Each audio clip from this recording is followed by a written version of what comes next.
de cambios porque considero que es algo que nos cuesta implementar. Yo trabajo para un laboratorio farmacéutico que ha sido un proceso bien largo para poder ajustar a todas las unidades, tanto investigación y desarrollo, producción, control de calidad, a poder documentar y evaluar adecuadamente los cambios. ¿Qué hay que hacer primero? Pues alguien solicita un cambio, luego se evalúa, y en esta etapa de evaluación es donde tenemos que hacer la evaluación de riesgo. Ya vamos a revisar lo que la XH nos dice, pero esta etapa de la evaluación del impacto es eventualmente lo que más cuesta hacer, porque alguien está proponiendo un cambio y decimos eso es una mejora. Yo defino que este producto es un medicamento que antes no era recubierto y ahora yo lo voy a recubrir, y entonces le voy a cambiar el material de empaque. Lo quiero probar a nivel de estabilidad, antes lo sacaba en aluminio que tiene un costo más alto, operativo y costo del material, y lo voy a pasar a un PVC o un PVC claro, ¿verdad? Que también proporciona otras características de barrera contra la humedad, contra el oxígeno. Entonces, en esta etapa de evaluación hay que revisar todas las posibles fallas o todos esos impactos del cambio. Bienvenidos a Pharma Advice, un podcast dirigido a profesionales del sector farmacéutico. Somos Jacqueline y Janet, y en este espacio compartiremos nuestra experiencia y conocimientos en la industria farmacéutica salvadoreña. Alrededor de $1,650. Un monofármaco y un polifármaco, dependiendo de cada fármaco adicional, son alrededor de $1,200 extra, porque lleva incluso el análisis y muestreo por parte de la entidad sanitaria para validar que tu primer lote comercial, aunque sea un cambio de fórmula. No sé si ustedes así lo están manejando, porque tienen experiencia en regulatorio, pero a mí me toca ver también esa parte, y justamente recientemente estamos trabajando en todos esos productos que requieren una mejora porque disminuyen la productividad en planta o detienen algún otro proceso, y estamos revisando estas factibilidades comerciales, financieras y operacionales, y de repente uno que otro que no genera una venta representativa anual, están diciendo, no sabes qué, ¿para qué lo vamos a modificar? Mejor le vamos a dar esos 6 meses y al final del año decidimos si lo sacamos del limpio, porque un cambio me genera demasiados procesos, nuevos análisis, todos esos costes de análisis y de validación, que también son costes bien altos, porque de repente también los tiempos productivos se reducen, más todos los análisis, más lo que tengo que pagar en aranceles, no es rentable ejecutar un cambio. Entonces, desde aquí, nosotros como profesionales que estamos trabajando este tipo de cambios, tenemos que empezar a aportar también a la compañía, evaluando esta factibilidad comercial, financiera y operacional, que es súper importante como parte de los impactos.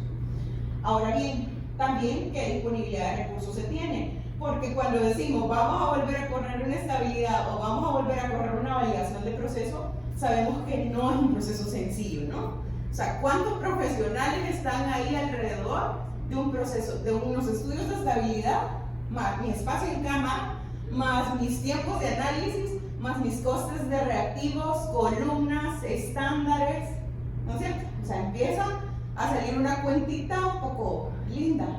Ustedes saben lo que cuestan las impurezas, nitrosaminas, si tenemos sartanes, o sea, todo eso es un costo que habrá que revisar si de verdad en este impacto estamos aún así con la rentabilidad del producto y continuamos.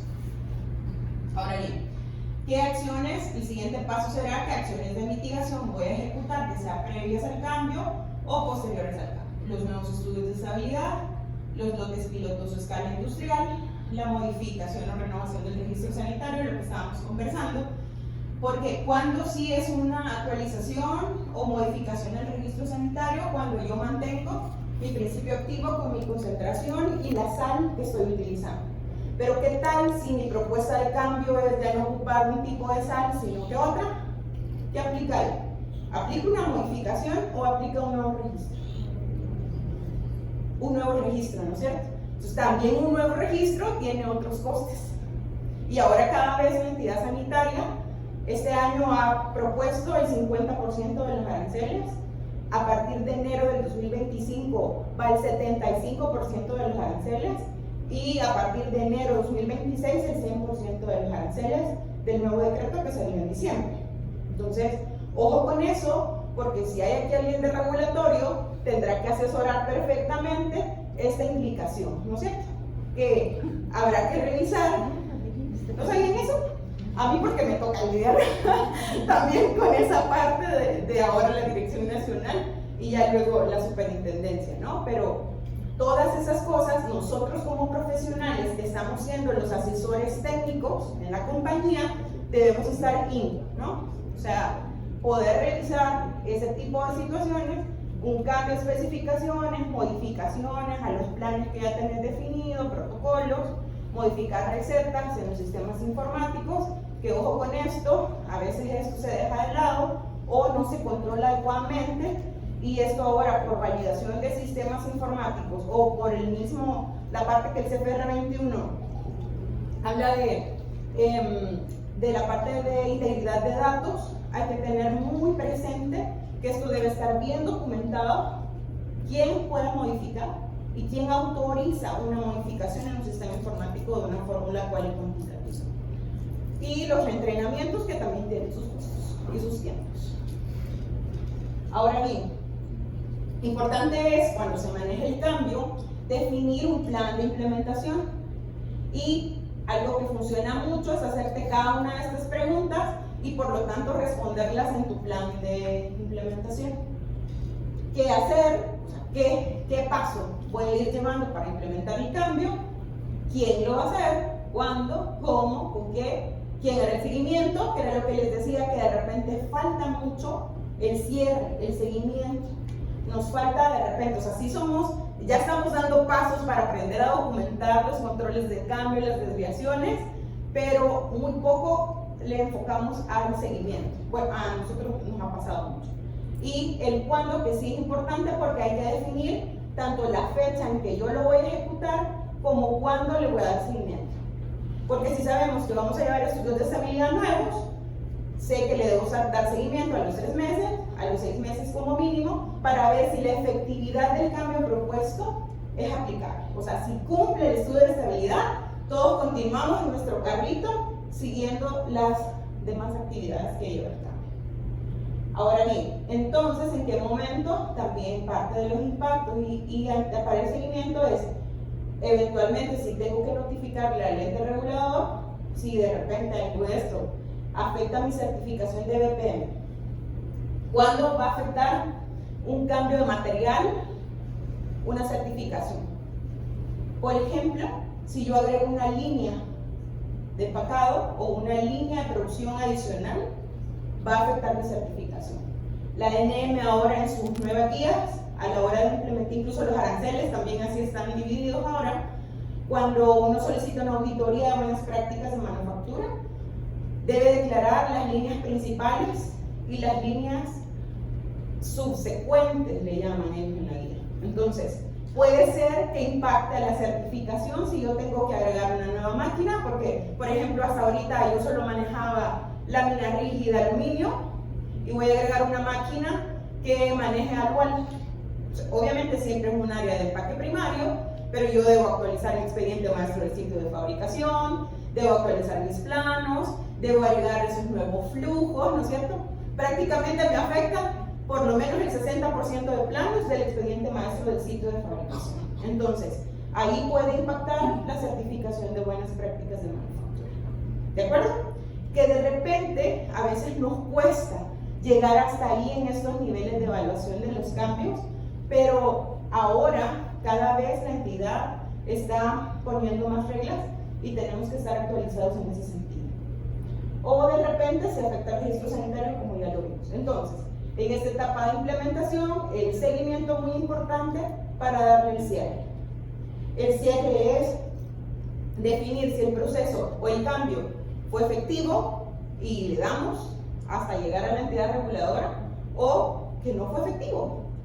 Porque puede ser que nosotros pintamos todo súper bien, propusimos el cambio, pero no logramos los objetivos que queríamos. Entonces, también ahí se cierra. que no ha sido efectivo.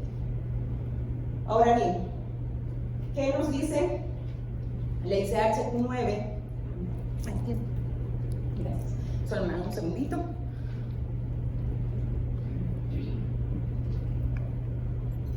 En cuanto a la gestión del riesgo. En inglés es URM, y yo les quiero hacer énfasis sobre la palabra gestión del riesgo, porque normalmente o en mucho tiempo a nosotros nos vinieron hablando únicamente de la evaluación, pero la evaluación solo es la primera etapa. La gestión lleva más allá de buscar mitigarlo, controlarlo y darle seguimiento. O sea, pero lo vamos a ver que es un proceso sistemático, que la ICH-Q9 se enfoca precisamente en esta gestión del riesgo y proactivo, porque por eso es muy importante, ya lo vamos a ver, la participación de las diferentes áreas o de los diferentes profesionales que están alrededor de un cambio.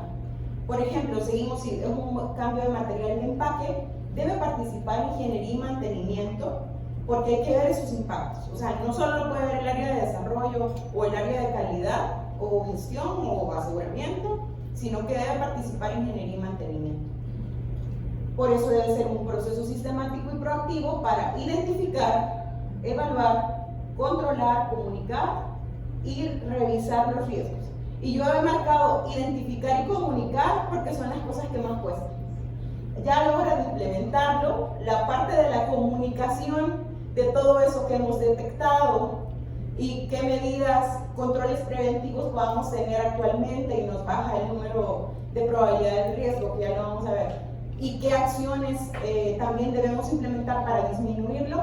A veces el comunicar a quien de verdad lo ejecuta falla. Es una de las principales fallas ya a la hora de la ejecución. Si no hacemos una buena comunicación de toda esta evaluación y gestión, puede caerse todo eso que alguien ya identificó y está tratando de mitigar. Y revisar los riesgos que puedan afectar la calidad de un producto farmacéutico a lo largo de su ciclo de vida. Ahora bien, la ICH define riesgo como una combinación de la probabilidad de ocurrencia de un daño y la severidad de ese daño. Eso es riesgo. Que creo que aquí en El Salvador, por eso también cuesta tanto implementar la seguridad y salud ocupacional o la gestión medioambiental, porque nos cuesta mucho ver hacia adelante. Y se los digo particularmente a mí, Jacqueline, me cuesta mucho verificar, o sea, identificar los riesgos. Soy como a veces muy confiada. Yo pienso que toda la gente es muy linda, pienso que toda la gente es buena gente. Entonces, la verdad es que hasta ahorita tengo 40 años hoy día, pero tampoco me han pasado cosas tan feas, o tal vez han estado pasando las cosas feas a mi alrededor y no me he dado cuenta. Pero me cuesta mucho valorar los riesgos. Y hasta que empecé a viajar hace más de 20 años, que empecé a viajar, me tuve que volver un poco más avispada, ¿no? Porque de repente en otros países no es la gente tan hospitalaria como en El Salvador, ¿no? Entonces, pero justamente es la combinación entre la probabilidad de que ocurra, porque de repente hay otros extremos, ¿no? Que siempre andan pensando todo lo malo que puede pasar, ¿no? Ah, pues yo soy la del otro. Entonces, por eso en mi equipo yo fortalezco y busco profesionales que anden pensando en la probabilidad de ocurrencia del daño. Y me es más fácil evaluar la severidad del daño. ¿Sí? Entonces, por eso son equipos multidisciplinarios que tenemos que hacer este trabajo. Valoración del riesgo es la identificación de las posibles fallas en un proceso, análisis y cuantificación de los riesgos asociados a las fallas que sucedan. Que de estas dos etapas vamos a ver ahora un ejemplo relacionado a los materiales. Ahora bien, ¿qué es todo lo que la ICH pretende a través de su guía? Llegar al manejo del riesgo, como lo hemos venido revisando, que es el proceso sistemático, ¿no es cierto? Tanto para buscar y para qué son las bases para tomar decisiones. Tomar decisiones que indiquen los controles a implementar de un proceso nuevo o un material nuevo, o con la revisión de los controles de un proceso ya existente, así como la frecuencia y la rigurosidad de estos. Porque ¿qué sucede? A veces no es que nosotros no hayamos identificado un riesgo, simplemente es que no hemos ejecutado acciones con la frecuencia adecuada. Sí, yo me acuerdo que alguien hace un control en ese punto. O sea, por ejemplo, pruebas de sellado en una blistera, ¿no? Sí, ¿verdad? Casi que todo, si yo les pido ahorita quienes ejecutan controles en proceso de pruebas de sellado en sus blisteras, todos me van a decir que sí. Ahora bien, ¿con qué frecuencia? Cuando estoy trabajando con un nuevo material o con una nueva máquina que estoy revisando, por ejemplo, ya califiqué la máquina. ¿Qué significa esto? Mis termocuplas están calibradas, todas las presiones y todos sus manómetros que suministran aire comprimido y todas las estaciones, formado, sellado, corte, todo está calificado. Ok, pero es un nuevo equipo o es un nuevo material. Ya mi proveedor, Termoplástica acompaña hasta la implementación de un nuevo material en nuestras máquinas. Pero nosotros ya tuvimos que haber hecho una evaluación de riesgo para definir, ok, si es un material nuevo o un proceso nuevo o una máquina nueva, debo reducir las frecuencias hasta identificar cuál va a ser mi frecuencia adecuada para detectar cualquier falla, ¿no? O sea, al fin y al cabo es un tema de tener los controles de detección que me disminuyen mi número de probabilidad de riesgo. Y ahorita vamos a ver, y esta es el esquema que creo que muchos de ustedes ya habían visto antes, y si no, pues se los presento. Esto es el esquema de manejo de riesgo que define la ICH-1. Y la primera etapa es de estimación, donde va la identificación del riesgo, el análisis y la evaluación. Hasta ahí es estimación del riesgo. Luego va la etapa del control, donde yo defino con qué medida voy a reducirlo y aún así si lo acepto o no lo acepto. Porque puede ser que yo no acepte un riesgo, que sea demasiado alto. Y luego la salida de los resultados del proceso de manejo del riesgo y la revisión de eventos. ¿Por qué? Porque cuando nosotros estamos haciendo una evaluación de riesgo, normalmente si es un proceso nuevo, un producto nuevo, una materia prima nueva, es toda una probabilidad de que ocurra, ¿no es cierto? Pero cuando ya está en línea, ahí es la verdad. Por lo tanto, el seguimiento de esto y el documentar cualquier evento que se me haya presentado, porque puede ser que se me presente una falla que yo no preví, pero hay que documentarla siempre en base a estas mismas matrices de riesgo. Yo la asumo porque ya fue una falla presentada, ¿sí? Y por lo tanto va a ser un poco más fácil, mentira, no va a ser más fácil poder valorar qué tipo de controles voy a ejecutar yo para reducir que me vuelva a ocurrir, ¿no es cierto? O sea, prácticamente ahí ya se convierte en una desviación, ¿no? O en una no conformidad, porque ya me ocurrió. Pero si ha venido de un proceso de estimación y control de riesgo, lo documentamos como un evento, parte de la revisión del mismo. Por lo tanto, todas esas etapas deben ser comunicadas y establecer esas herramientas para el manejo del riesgo, ¿sí? Eso es lo que nos dice prácticamente toda la ICH. Ya lo resumimos en este esquema. Ya ven, ya nos ahorramos varias paginitas. Ahora bien, las herramientas para la evaluación y mitigación de los riesgos, yo sinceramente les puedo decir que los diagramas de flujo sí sirven muchísimo, porque a veces sucede que ni siquiera tenemos bien mapeado el proceso. Y por lo tanto, incluso para la identificación de cuáles son los puntos de proceso o los controles de proceso y cuáles son los puntos críticos de proceso a la hora de querer validar, no sé si a ustedes les ha pasado o solo a mí con mi equipo, pero sí es lo que cuesta mucho, y ya cuando comenzás a validar te das cuenta, rayos, parece que este punto sí es crítico, ¿verdad? Porque me influye en mi atributo crítico de calidad directamente. Entonces, por eso mapear o diagramar el proceso sirve para tenerlo bien definido sus etapas, quiénes participan, si esas personas están entrenadas, si esas personas están calificadas para ejecutar esas etapas. Entonces, diagramar el proceso es súper importante. También la metodología de causa y efecto, que esto también se ocupa mucho para cuando hacemos ya una vez definimos esas fallas y decimos cuáles son las posibles causas que pueden originar,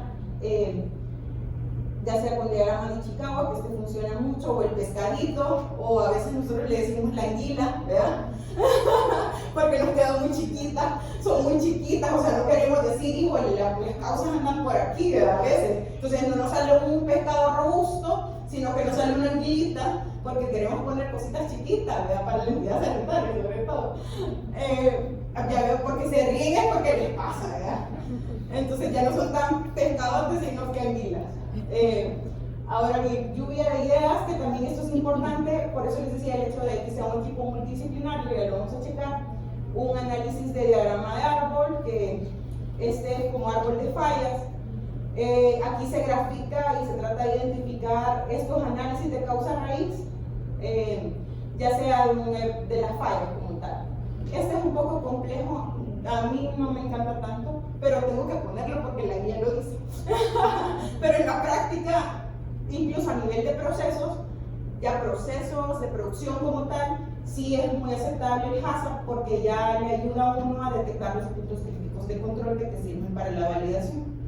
Entonces, este HACCP es bastante bueno porque sí te ayuda a identificar, evaluar y controlar esos riesgos potenciales en la misma herramienta. Puedes hacer casi que toda la gestión del riesgo. Y la FMEA, que a mí también me gusta mucho, pero cuesta bastante usarla. Ahorita vamos a ver unos ejemplos sencillos, que aquí sí, esta es una herramienta mucho más completa para identificar, evaluar y mitigar los posibles fallos, y aquí sí definitivamente hacemos la ponderación del número de probabilidad de riesgo y también definimos qué controles de detección ya tenemos y qué controles preventivos ya tenemos que nos ayudan a mejorar la detectabilidad sobre todo. Ahora bien, que los riesgos asociados a los cambios de materiales de empaque, que era por lo que veníamos hoy, ya sea cambios en las materias primas o en los materiales de empaque en la industria farmacéutica, pueden conllevar a diversos riesgos que deben ser identificados, evaluados y controlados, ¿verdad? Que lo hemos estado revisando. Todo para garantizar la calidad, seguridad y eficacia de esos mismos medicamentos.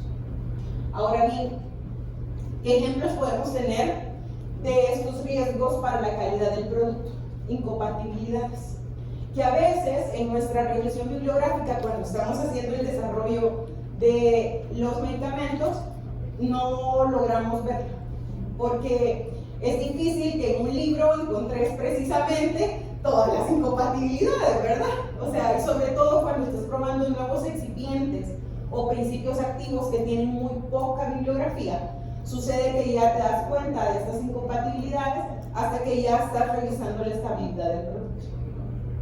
O hasta propiamente en la fabricación, te puedes dar cuenta ahí de las incompatibilidades. A nosotros nos pasa, o nos estuvo pasando, cuando se desarrolla un producto, le voy a dar el tip, mentira, con un naproxeno, estábamos en una serie de problemas que no había una adherencia a la hora del recubrimiento. O sea, el núcleo salía lindo, divino. Pero cuando queríamos recubrirlo, porque el naproxeno per se ocasiona problemas gástricos y es mucho más recomendable para el paciente hacerlo con una tableta recubierta, precisamente porque per se el medicamento es una bomba, ¿no? Entonces, pero nos tocó hacer casi que probar dos tipos de recubrimiento hasta que le pegamos, porque a nivel de proceso teníamos mucho picking. O sea, porque no había una adherencia de la suspensión de recubrimiento a la tableta. Es que era increíble cómo la repelía, con una composición específica, ¿no? Pero no lo voy a decir, bueno. Si lleva un copolímer, en cambio, si lleva otro tipo de polietilenglicol, entonces sí. Pero de verdad que te le das cuenta hasta que ya está ahí en el proceso, cuando estás teniendo 8 o 10% de desperdicio y tú decís, Dios mío, ¿y esto qué es? ¿Verdad? No lo detecté en el desarrollo. Entonces toca empezar a pedir los cambios, a proponerlos, hasta que logras una mejor eficiencia y productividad también, y la calidad del medicamento, ¿no es cierto? Ahora bien, la degradación.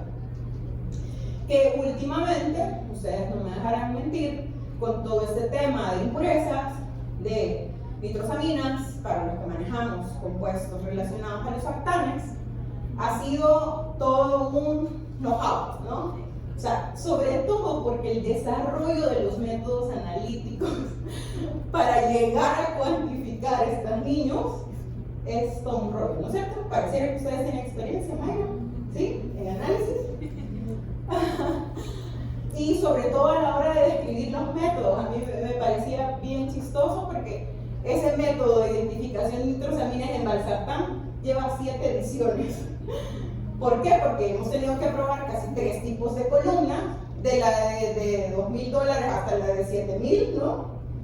O sea, características de compactabilidad diferente, porosidad y largo, ¿no es cierto? O sea, de tal manera hasta llegarle a pegar al hecho de, sí, si está, lo vamos a identificar, ¿no es cierto? Porque al fin y al cabo, estos compuestos de degradación ya van más relacionados al desempeño del producto. O sea, si bien es cierto, nosotros las materias primas las adquirimos con algunas impurezas definidas, pero ya a nivel del producto terminado, normalmente los libros oficiales te recomiendan, bueno, cuando ya está en la USP, chévere, ¿no? Porque ahí ya tú sabes, en la materia prima identifico el compuesto relacionado a B y C, en el producto terminado identifico el C, D y E, y los totales, y ahí voy. Pero pegarle al método para lograrlo identificar si está, ese es el reto, ¿no? Ahora bien, por lo tanto, de repente, cuando vemos los materiales de empaque, ahí es donde está, donde nosotros debemos revisar de qué debo proteger yo a mi medicamento. Lo quiero proteger de oxígeno, lo quiero proteger de la humedad, lo quiero proteger de solo microorganismos. ¿De qué lo quiero proteger? Y para eso estamos los técnicos, ¿no es cierto? Para investigar, para proponer, para decir, ¿sabe qué? Este tipo de material no me va a ser funcional y por lo tanto mi estabilidad no me va a cumplir. Pero si usted quiere, yo lo meto en los dos de una vez. Me va a implicar 6 análisis cada vez. Porque a nosotros nos pasó.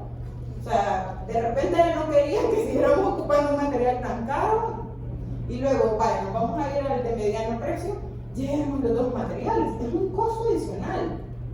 Porque es duplicar análisis. Pero ¿y qué tal si pega? ¿No?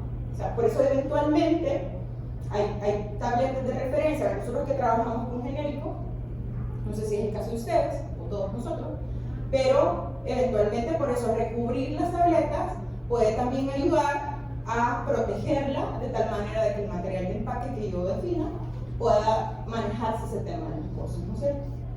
Ahora bien, pero por lo tanto, yo estos compuestos de degradación sí debo ser bien clara en las especificaciones de estabilidad, qué es lo que quiero buscar. ¿Sí? Porque si yo estoy metiendo mi estudio de estabilidad con un tipo de material de empaque o 2 tipos de materiales de empaque, debo ser bien clara en esas especificaciones de estabilidad, qué voy a buscar ahí. ¿Qué puede haber? ¿Puede haber una hidrólisis? ¿Qué voy a buscar entonces? Puede haber sí compuestos de degradación. ¿Qué voy a buscar? ¿Qué tipo de estándares voy a necesitar? ¿Qué tipo de columnas? ¿Cómo va a ser mi método? Eso es súper importante. Y por lo tanto también el tema de la contaminación, ya sea siempre con impurezas, microorganismos, sustancias químicas que puedan afectar la calidad del producto. Y aquí viene también el tema de las incompatibilidades eventualmente entre los nuevos excipientes o las nuevas sales y nuestras formulaciones. Entonces debemos de asegurar o por lo menos buscar que los materiales de empaque y envase nos protejan el producto. Efectos adversos en temas de la seguridad del paciente, ya sea que los nuevos materiales puedan provocar efectos adversos en los pacientes como reacciones alérgicas, irritación o toxicidad. Por eso esta parte de farmacovigilancia que ahora se está implementando en El Salvador, creo que es súper importante para surtirnos esta información, porque antes como que nosotros cómo teníamos información de los efectos adversos que estaban provocando nuestros medicamentos, muy poco. Todavía está costando muchísimo, muchísimo, pero creo que ya vamos dando pasos. Y la DNM para lograrse certificar, bueno, la superintendencia a partir del 7 de agosto, para lograrse certificar, como ellos lo que quieren es certificarse como una entidad de referencia a nivel 4, de acuerdo a la OPS. Entonces, ellos deben lograr implementar un buen sistema de farmacovigilancia en todo el país para lograr esa certificación. Entonces, también eso nos va a ayudar a nosotros a tener una retroalimentación si de verdad nuestros productos están ocasionando, ya sea los efectos adversos que sí están ya identificados, o puede ser que sean nuevos.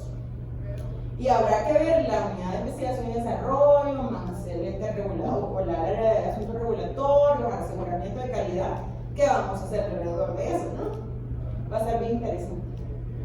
Las interacciones, ya sea que los nuevos materiales puedan interactuar con otros, con los medicamentos o con otros organismos del paciente de forma inesperada, lo que podría provocar efectos adversos graves. Volvemos a ese mismo sistema de farmacovigilancia que podría arrojar esto, y este tema de falsificaciones que también creo que la entidad ahora también ya está reportando más en sus redes sociales cuando logran detectar falsificaciones de nuestros medicamentos. Por lo tanto, el hecho de que el expediente de registro sanitario nosotros lo tengamos lo más actualizado posible. Prácticamente, si tú pones fotografía de tu producto, cómo está empacado, porque sí, hay productos que sí son como más fáciles de, o no sé cómo lo logran, la verdad, porque de una blistera, o sea, ¿cómo pueden tener blistera, verdad? Pero lo hacen, o sea, los inyectables, ¿qué cosa le meterán? O sea, digo, el nivel de riesgo tan fuerte, ¿no? Pero, por lo tanto, el tener nuestro expediente de registro lo más actualizado posible, si es posible que con fotos o con tus materiales de empaque, tal y como tú estás sacando al mercado, eso puede ayudar a la entidad a identificar falsificaciones. Y los riesgos para la empresa, pues al fin y al cabo, ¿verdad? Retrasos en la comercialización, sobre todo aquí, cuando proponemos cambios de las materias primas o material de empaque y de repente los estudios de estabilidad no pegan, ¿no?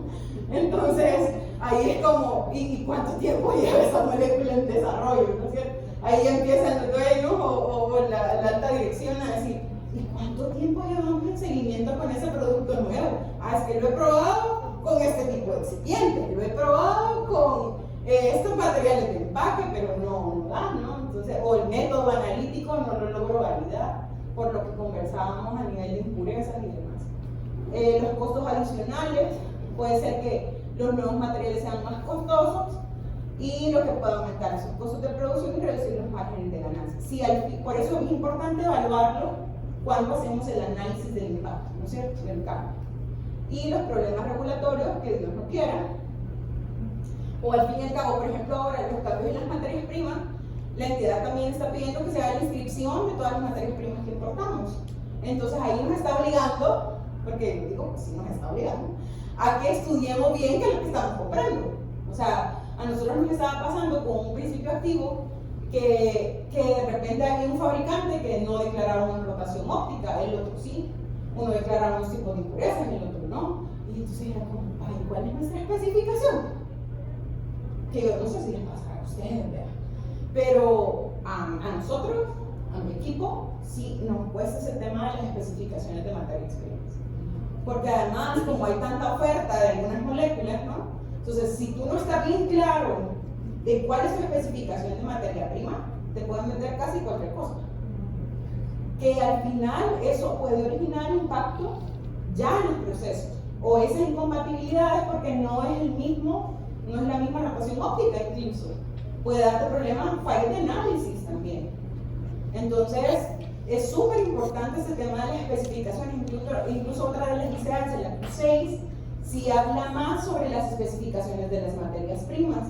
Incluso ahí da algunas recomendaciones de las pruebas mínimas, pruebas obligatorias y pruebas sugeridas, porque pues sí, la gente que ya desarrolla esas moléculas ya las tiene como bien estudiadas, ¿no? Entonces te van dando las recomendaciones de qué tipo de especificaciones le puedes poner a tus materias primas o a tus materiales de empaque y envase, que yo creo que en ese tema de especificaciones de material de empaque, Termoplástica es un muy buen acompañamiento porque sus fichas técnicas son bien completas, hasta incluso con sus condiciones de almacenamiento, que entonces hay que ponerle una gran atención, ¿verdad?, para cumplirlas, ¿no es cierto? Que ya les voy a hablar algo de eso, para evitar este tipo de problemas regulatorios. Ahora bien, la FMEA La vamos a ver rapidito, porque ya casi no tengo tiempo, y yo bien emocionada. Hay que definir el proceso o producto, o el cambio en este caso, o los tipos de falla, formar un equipo multidisciplinario, que era lo que conversábamos, con experiencia en el proceso producto, así como en el análisis de riesgo, investigación y desarrollo, control de calidad, producción, mantenimiento, aseguramiento. Y es súper importante eso, fíjese, porque así como definen de repente la validación o la calificación es conocimiento, lo mismo necesitas a la hora de estar haciendo este modo de falla. Porque si no conoces profundamente el proceso, muy poco podés identificar fallas. O sea, solo la va a poder identificar las posibles fallas el que ahí lo está viviendo, el que lo conoce. Entonces, ¿para qué están el resto de áreas? Para aportar en el nivel de severidad, ¿no es cierto? Para aportar en qué acciones se deben de tomar para controlarlas. Y por lo tanto, definir en los modos de falla, aquí podríamos unos ejemplos, podrían ser de falla el deterioro del material, porque ¿qué pasa si también mi máquina, aunque yo quiera usar un material súper, que me protege lo mejor, pero si lo trabajo a la temperatura y presión que no debo, puede ser que no permitamos que el material haga sus funciones, porque le disminuimos demasiado el gramaje, porque lo queremos elongar para mejor rendimiento, porque 80 razones, ¿no? Entonces, es importante revisar cómo está nuestro proceso a la hora de querer implementar un nuevo material, por ejemplo. La permeabilidad, es lo que hablábamos de repente, o sea, el nuevo material puede ser permeable a la luz, a la humedad o al oxígeno, y eso puede afectar la estabilidad del medicamento. Entonces, tanto definir si ese tipo de material es el mejor, pero también mis condiciones de proceso y máquina son las adecuadas. Y mis controles de detección también son los adecuados en la frecuencia adecuada, ¿no es cierto? Esto lo puedes evaluar cuando revisas ya esta falla y decís, ok, entonces, ¿cuál es la severidad? Ya lo vamos a checar. Falla en el sellado, que era también parte de lo que conversábamos, y los problemas de impresión de repente, que puede ser que el material no sea compatible con los procesos de impresión que ya tenemos. Puede ser. Podría resultar en etiquetas o marcas ilegibles o que se borran con el tiempo, ¿verdad? También puede suceder. Luego se evalúan los efectos de la falla, se asigna un número de severidad, un número de ocurrencia, que aquí hay una bibliografía que a veces recomienda del 1 al 5 para la severidad, para la ocurrencia y para la detección, pero sinceramente a mí me ha funcionado mucho más del 1 al 10, porque tú puedes poner en tu procedimiento qué características va a tener el 1, qué características va a tener el 2, el 3, tenés como mayor capacidad de cuantificar el riesgo. Yo recomiendo mucho más del 1 al 10, hay otra bibliografía que recomienda del 1 al 5, pero de repente también como el número te da muy chiquito, la multiplicación, ya no le pones como tanta atención. También por eso me gusta del 1 al 10. Cuando ya te da arriba de 500, entonces ahí sí, aquí hay que hacer algo ya, ¿verdad? Aquí no hay que esperar que siga sucediendo. Entonces, la severidad es ya el impacto, o sea, la gravedad de sus consecuencias. Normalmente esta severidad se evalúa en función del paciente, porque ¿cuál es el mayor impacto o la severidad de un daño que puede tener un medicamento? ¿Es para quién? ¿Para la compañía? ¿Para nosotros como profesionales? ¿O para el paciente? Para el paciente, ¿no es cierto? Entonces, normalmente esta severidad se evalúa en función del paciente. Y la ocurrencia es estimar la probabilidad de que ocurra ese modo de falla, y también es del 1 al 10, donde 1 es poco probable y 10 es muy probable. Y el número de detección es evaluar la facilidad con la que se puede detectar este modo de falla durante el proceso de control o aseguramiento de la calidad. Y también 1 es fácil de detectar y 10 es difícil de detectar. Por eso es que el número de prioridad de riesgo se multiplica la severidad, la ocurrencia y la detección para que proporcione una estimación general del nivel de riesgo asociado con cada falla. Y un NPR muy alto o más alto indica un riesgo mayor. Por lo tanto, tú también definís en tu procedimiento, aunque hay bibliografía que te dice arriba de 420, hay otra bibliografía que te dice arriba de 500, ya debes ejecutar acciones ya. O sea, tú no puedes continuar haciendo ese proceso si no ejecutas acciones ya para bajar ese riesgo. y por lo tanto priorizas. Entonces aquí en este tema de la priorización, si te da muy bajo, por eso a mí del 1 al 5 no me gusta tanto, porque como los ves chiquitos, entonces decís todo está bien, parece que no tenemos que hacer más cosas, cuando no es así. Implementar medidas de control de tal manera de mitigar o eliminar, ¿verdad?, el número de probabilidad de riesgo o disminuirlo al fin y al cabo, y ya sea en el cambio de diseño de empaque, mejoras en los procesos de control de calidad, la selección del proveedor alternativo, porque a veces aquí incluso con aumentar frecuencias de procesos de detección o de las medidas que ya tienen de detección, disminuye el número de probabilidad de riesgo. Monitorear y revisar la herramienta periódicamente para reflejar los cambios en el proceso producto. Y por lo tanto, la tabla de valoración del riesgo, que es algo como esto, sencillito, porque casi no tengo tiempo, la valoración del riesgo se multiplica la severidad, la ocurrencia y la detección, y eso me va a dar mi número de probabilidad del riesgo. Y aquí mismo en la herramienta, ya sea que yo pueda agregar qué tipo de controles tengo ya de detección y con qué frecuencia lo hago, aquí lo puedo agregar en una tablita para poder decir mi detección es 1, o sea, es decir, yo puedo detectar todo, ¿vean? Porque tengo medidas de detección bien implementadas, con las frecuencias más adecuadas del mundo, entonces eso va a hacer que baje el número de probabilidad de riesgo. Pero estas medidas de control son obligatorias cuando el número de probabilidad de riesgo es alto. Puede que siempre implementemos una cosa. Aquí traigo algunos ejemplos sencillos. Del modo de falla, por ejemplo, un deterioro del material,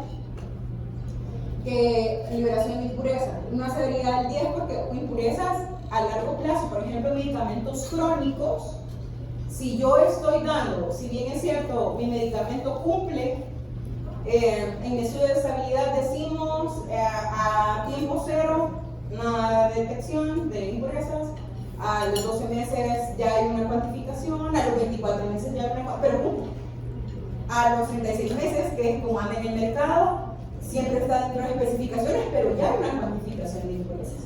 ¿Y qué sucede con ese nivel de severidad si es un medicamento crónico? Yo lo valoraría en 10. Por ejemplo, si es un valsartán. Un valsartán ya es un medicamento crónico, el paciente debe tomarse 1 o 2 tabletas dependiendo de su nivel de presión arterial, y por lo tanto es un medicamento también para toda su vida. Y aunque nuestros estudios digan y nuestro material defina que las impurezas están cumpliendo, pero si estoy aportando algo de impurezas puede representar un riesgo para el paciente a largo plazo, ya sea renal, hepático, donde se vaya la impureza a cualquier receptor. Por lo tanto, 10 de severidad. Ocurrencia un 5 porque digamos yo lo tengo bajo control y cuando libero mi lote nunca hay nada. Y la detección de 5 porque mi método, digamos que todavía lo estoy poniendo. Entonces no le puedo poner 1 porque no puedo asegurar que si de verdad ahí están las impurezas yo las logro detectar. Hasta que de verdad yo tenga mi método súper bien, entonces tal vez puedo bajarle ese nivel de detección. Por lo tanto, aquí el número de probabilidad de riesgo da 250 y aún así se pueden proponer medidas de control como seleccionar un material de empaque con mayor estabilidad química.